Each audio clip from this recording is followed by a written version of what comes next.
Hi guys, हम आ गए फिर एक नई वीडियो लेकर। और जो हमारी सीरीज़ चल रही है कस्टम थीम बनाने की स्टेप बाय स्टेप।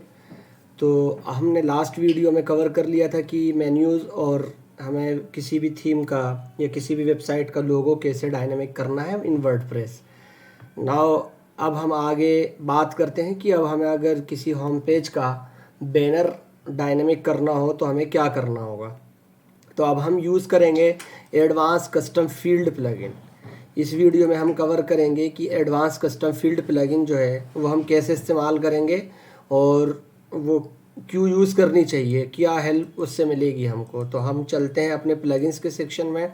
जैसे कि मैंने लास्ट वीडियोज़ में बताया था कि कुछ एडिशनल फीचर्स ऐड करने के लिए और अपने वर्क को ईजी करने के लिए हम लोग प्लगइन का इस्तेमाल करते हैं। तो ये ACF प्लगइन बहुत ज़्यादा पॉपुलर प्लगइन है वर्डप्रेस की।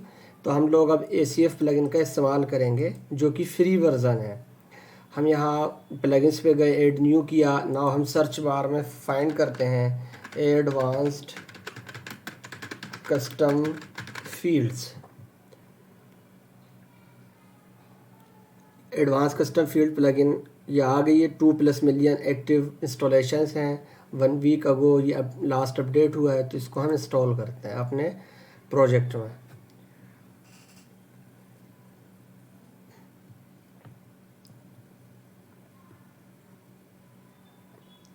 ये इंस्टॉल हो गई है। Now we can activate here after installing. ये हेलो डॉली प्लगइन को वी कैन डिलीट, इसको हम डिलीट कर सकते हैं। अब हमारी ये advance custom field plugin install हो गई है। इंस्टॉल होने के बाद ये कस्टम फील्ड्स यहाँ पे दिखना स्टार्ट हो जाती हैं। ठीक है, अब हम क्या चाहते हैं कि ये जो बैनर है ये बैनर सिर्फ जो है हमारे हेडर पेज पे ही रहने वाला है। बाकी के पेजेस पे ये बैनर नहीं आएगा, वहाँ का लेआउट कुछ डिफरेंट होगा। तो ये बैनर की फैसिलिटी, ये हमारा बैनर हो गया, फिर ये सेकंड मतलब सेक्शन हो गया, फिर ये थर्ड है, फिर ये फोर्थ सेक्शन है ना।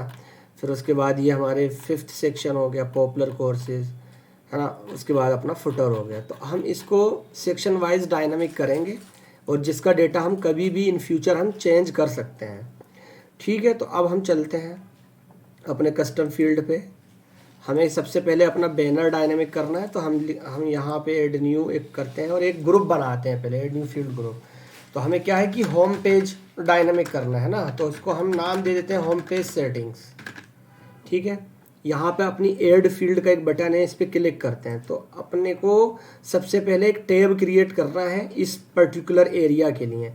तो ये मेरा एरिया बैनर है। तो मैं क्या करता हूँ, इसको यहाँ पे एक बैनर नाम का एक टैब बनाता हूँ और यहाँ पे एक टैब का ऑप्शन होगा। अगर हम फाइंड करें तो ये हमारा टैब ऑप्शन आ रहा है। ठीक है, इसको हमने टैब सेलेक्ट किया कि ये टॉप अलाइंड है, इसको हम लेफ्ट अलाइन कर देते हैं। ठीक है, ये मेरा बैनर ऐड हो गया। लेकिन ये एक मेरा एरिया डिफाइन हो गया कि मैं बैनर की बात करूँ। अब इस बैनर में क्या क्या है, एक मेरी मैन हेडिंग है, ये मेरी मैन हेडिंग है, ये मेरी सब हेडिंग है, फिर एक मेरा बटन है, उस बटन का टेक्स्ट और उस बटन पे लिंक, और एक मेरी इमेज है जो बैकग्राउंड में चल रही है। तो मेरे पास 1 2 3 4 5 चीज़ें हैं। अब मैं इसको यहाँ बनाता हूँ। ठीक है, मैं यहाँ लिखता हूँ बैनर टाइटल, फिर यहाँ लिखता हूँ मैं बैनर सब टाइटल। ठीक है, लेकिन हमारे जो टाइटल है वो टेक्स्ट ही रहेंगे। तो हमने इसको टेक्स्ट ही सिलेक्ट कर लिया क्योंकि ज़्यादा बड़ा कंटेंट नहीं, 2 लाइन का कंटेंट हो। तो हमने इसको टेक्स्ट और इसको भी हमने टेक्स्ट ही सिलेक्ट किया था। ठीक है,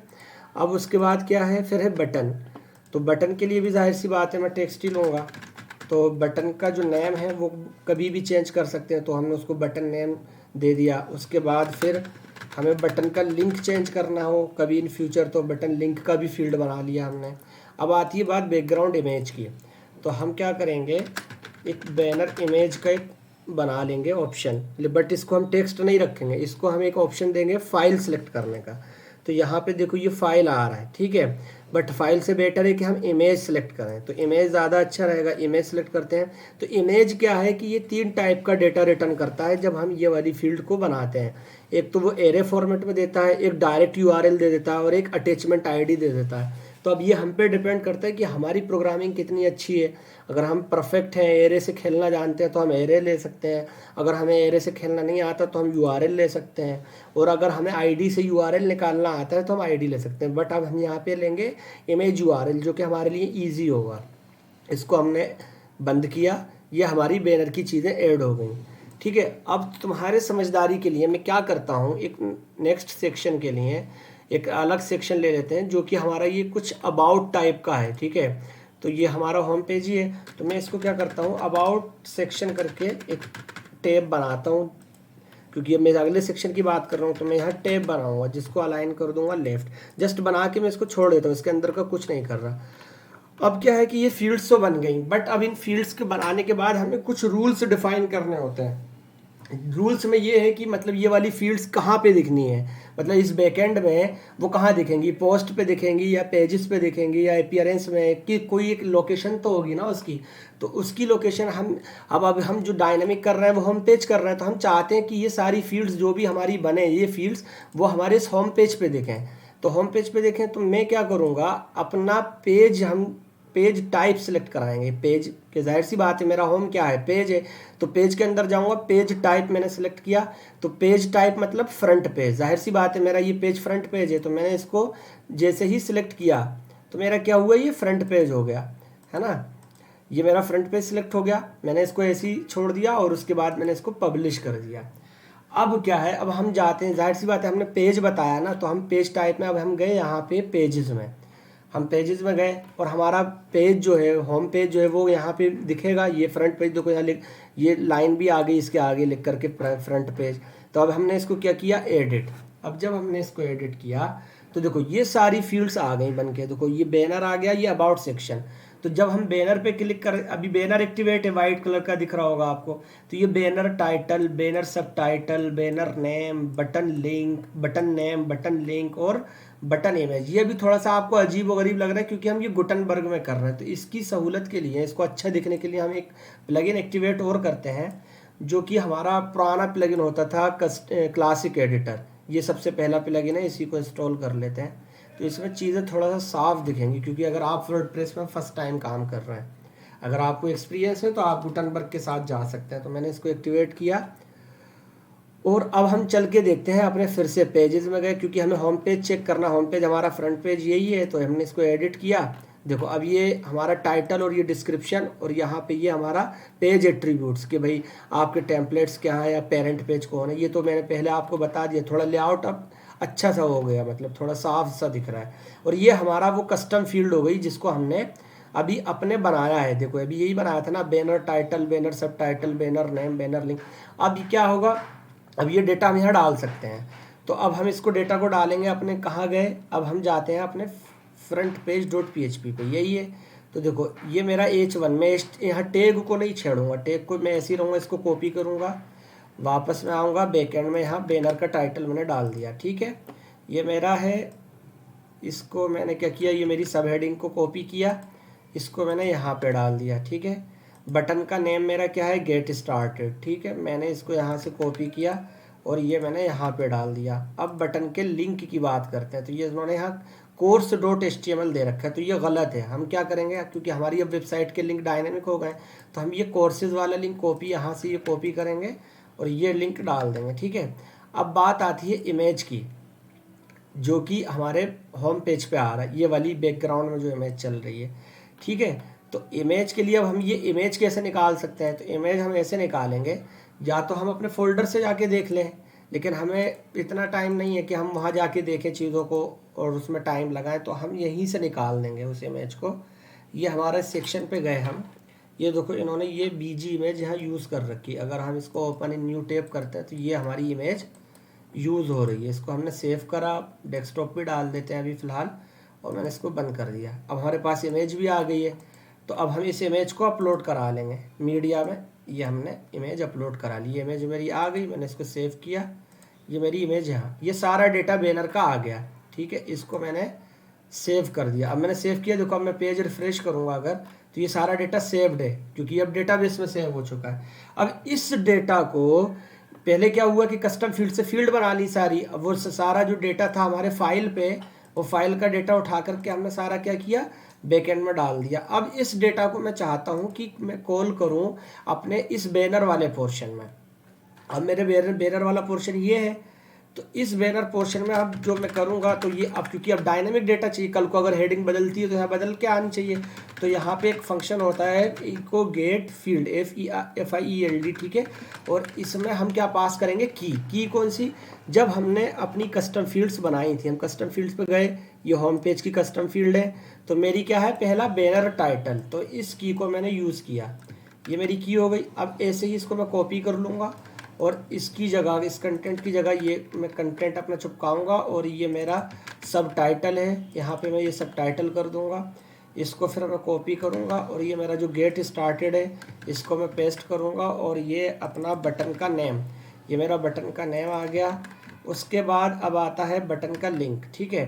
तो मैं इसको यहाँ से ये कॉपी करूँगा और बटन के लिंक में ये मेरा जो HREF है मैं यहाँ डाल दूँगा, और जबकि क्या है, वो मेरा बटन के लिंक की ये की है, मैंने ये की यहाँ पे डाल दी, ये अपना इतना काम हो गया, ठीक है। और जो बैकग्राउंड की इमेज है वो उन्होंने CSS से यूज़ कर रखी है, तो CSS से यूज़ कर रखी है, तो हम ये यहाँ पे स्टाइल, एक इनलाइन स्टाइल क्रिएट करेंगे, और यहाँ पे बैकग्राउंड यूज़ करेंगे हम, ठीक है, प्रॉपर्टी, और यहाँ पे URL यूज़ करेंगे, और यहाँ पे वो IMG का टैग हम डायनामिक कॉल कर लेंगे, ठीक है। वही इको गेट फील्ड, और उसके बाद जो भी हमारी इमेज होगी, तो उस इमेज के लिए हमने क्या यूज़ किया, ये, और हमने इसको यहाँ पे ये डाल दिया, ठीक है। और अब हमने ये सेव कर दिया, सेव करके अब हम अपने पेज पे चलते हैं। तो हमने ये रिफ़्रेश किया, तो देखो सारी चीज़ें लोड हो गई। अब मैं चाहता हूँ कि लर्निंग टुडे की जगह लर्निंग टुमारो हो जाए, तो मैं अपने पेज पे जाऊँगा, और ये मेरा होम पेज है, इसको मैंने एडिट किया, और ये लर्निंग टुडे की जगह मैंने इसको टुमारो कर दिया, ठीक है। अब मैंने इसको सेव किया, तो अब आप देखेंगे कि ये टुमारो हो गया, ये लीडिंग टुमारो था, इसको मैं चाहता हूँ कि लीडिंग टुडे हो जाए, ठीक है। तो मैंने इसको टुडे करा और मैंने इसको अपडेट किया, और ये मैंने, तो अब आप देख सकते हैं कि हमारा ये सेक्शन डायनामिक हो गया है। और ये वाली हेडिंग भी अगर हम चाहते हैं बदलना, तो ये हेडिंग भी हम बदल सकते हैं अपने अकॉर्डिंग। और अगर हमें ये गेट स्टार्टेड बटन की जगह हम चाहते हैं कि गेट स्टार्टेड टुडे, हम ये ऐड करते हैं, बटन का लिंक नेम चेंज करते हैं, तो देखिए ये बटन हमारा गेट स्टार्टेड टुडे हो गया, मतलब कि ये सेक्शन हमारा डायनामिक है। अगर मैं ये बैकग्राउंड की इमेज चाहता हूँ बदलना, मैं चाहता हूँ कि इमेज ये कुछ ख़ास नहीं है, ये इमेज इसको हटा करके हम चाहते हैं कि ये कोई इमेज, या फिर मैं अपनी लाइब्रेरी से कोई इमेज निकालूँ, डाउनलोड डेस्कटॉप से, मैं चाहता हूँ कि कोई एक इमेज यहाँ से, इसको मैं चलो पिक कर लेता हूँ, ये तो ख़ास इमेज नहीं रहेगी, मैं इसको कोई दूसरी इमेज सेलेक्ट करता हूँ, और अच्छा ये फिर से वही हो गई, मैं दूसरी देखता हूँ। मान लीजिए मैंने ये सिलेक्ट कर ली, ठीक है, इसको मैंने सेव किया, यहाँ अपडेट किया, तो देखना, मतलब हमें चेक करना है कि इमेज अपडेट हो रही कि नहीं। हमने ये क्लिक किया, ये देखिए मेरी इमेज ये 3 बार हो रही है। क्यों हो रही है? क्योंकि मैंने यहाँ पे प्रॉपर्टी नहीं लगाई। मुझे यहाँ प्रॉपर्टी लगानी होगी CSS की। ये बैकग्राउंड URL हो गया, यहाँ पे मुझे लगाना होगा बैकग्राउंड रिपीट, यहाँ पे नो रिपीट, ठीक है। और ये बैकग्राउंड BSC के बैकग्राउंड साइज, इसको मैं कर देता हूँ कवर। ये मैंने CSS यहाँ लिख दी, ठीक है। अब मैं इसको रिफ्रेश करता हूँ, तो ये देखिए ये मेरा कवर हो गई, इस वजह से ये इमेज ऐसी दिख रही है, लेकिन ये मेरा डायनामिक है। इस आपको ये समझ में आना चाहिए कि मतलब हमारा ये पूरा सेक्शन अब डायनामिक हो चुका है। हम कुछ भी अपडेट कर सकते हैं अपनी फीचर रिक्वायरमेंट के अकॉर्डिंग। कल को अगर हमारे वेबसाइट का कुछ और बैनर चलना होगा, तो वो बैनर हमारा कुछ और भी चल जाएगा, है ना। ये हमारा सेक्शन तैयार हुआ। अब नेक्स्ट वीडियो में हम जो देखेंगे, तो ये नेक्स्ट वाले सेक्शंस को देखेंगे। अभी के लिए इतना ही काफ़ी है। और गाइस मेरे चैनल को ज़्यादा से ज़्यादा सब्सक्राइब करो, शेयर करो और लाइक करो, और मिलते हैं नेक्स्ट वीडियो में। Thank you, bye.